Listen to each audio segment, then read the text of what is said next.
Hey everyone, I'm Ian Douglas, the author of the website techinterview.guide.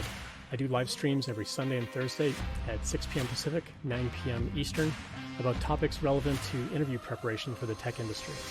I occasionally record longer Q&A sessions, and I've started to break those into smaller videos to post. And there'll be information at the end of this video about how to get in contact with me if you have additional questions. Let's get to it. Dota also said in chat, the HR guy at one place I worked liked to ask, what would your references say about you? I would be careful, again, just to say like, well, I can't speak for them. I had a good relationship with my coworkers. I tried really hard to maintain good rapport with everybody that I worked with, but I can't really speculate on what they would say. But I will be more than happy to provide references, and you can ask them directly. It kind of defers it a little bit without making it sound like you refuse to answer the question. Because I think it's kind of wise just in general, like don't speak for other people. I think it's kind of a polite thing to do. And you can even say like, I don't like to speak for other people. I can't put words in their mouth, so I can't really speculate on what they might say about me, but I will provide references as part of the application process if you want them. Yeah. I think another good sort of question or topic to kind of bring up at this point is what kinds of questions am I allowed to ask your previous employer if I do call for a reference? Because again, there are questions that are illegal to ask. I can't ask them, why you left, or were they terminated, or did you resign on your own? But I can ask questions like, if you had the opportunity to hire this person again, would you do so? If they say no, then that's pretty indicative of like, okay, something happened. You're not welcome back there.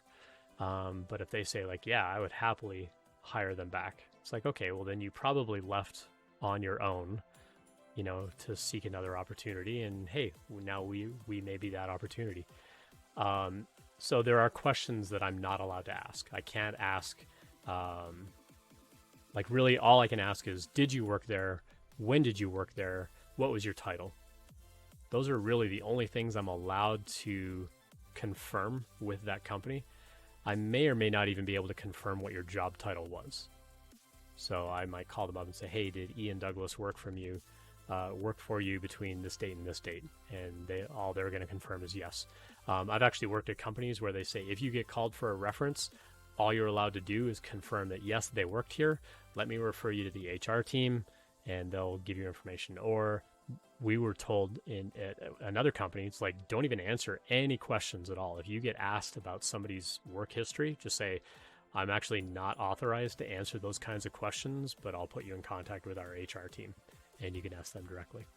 I'd love to have a few more HR folks on the show. I've got a few lined up, and hopefully we can get those kinds of questions answered from them as well. So keep those in mind, and we'll ask them when we get them on the stream. But yeah, so someone mentioned in chat, I had no idea they were limited in what can be said. Limited in what can be said, limited in what they can ask. There are legalities around some of that stuff, and some companies will just refuse to answer questions because they want to protect themselves, because they don't really know who's calling. Funny story. So my very, very first job was when I was in high school. I was a busboy at a restaurant, and I was given the impression that I was fired. I went in to get my paycheck, and they had a stamp on there saying, did Ian return his uniform? And I'm like, oh, I guess I got fired. I got to bring my uniform back. And so I went home, I got the polyester uniform, and I returned it. And I went and got another job, and I ended up working at Wendy's. And I actually really liked working at Wendy's. Wendy's does not sponsor the stream, but I really like Wendy's, but I will not eat their chili. When you know, you know. But when I got the job there, they asked me straight up, like, hey, can we call this other restaurant as a reference? And I'm like, I'd actually prefer you didn't. And I explained why I thought I got fired. And they're like, yeah, no problem. No worries. They hired me. And I went and talked to the GM of the restaurant a couple of months later. I'm like, hey, you've seen me work. You've seen my work ethic. You know what kind of employee I am. I'm curious. Could you call them now and get a reference? I'm kind of curious what they would say. And so she did.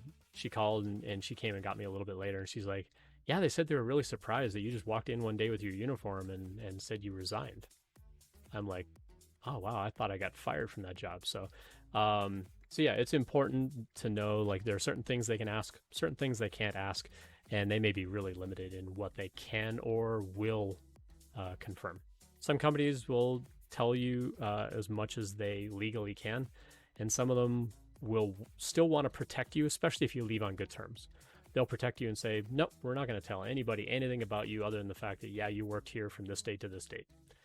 They may not even confirm your job title. So some things to keep in mind there. Hey, thanks for watching. I love helping people out with interview prep, and I hope this video helped you in some way.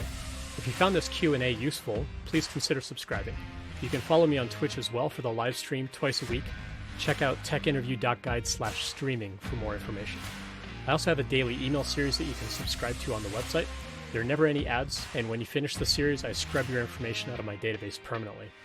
Finally, if you have a question that you'd like answered on the stream, you can find my contact info on techinterview.guide.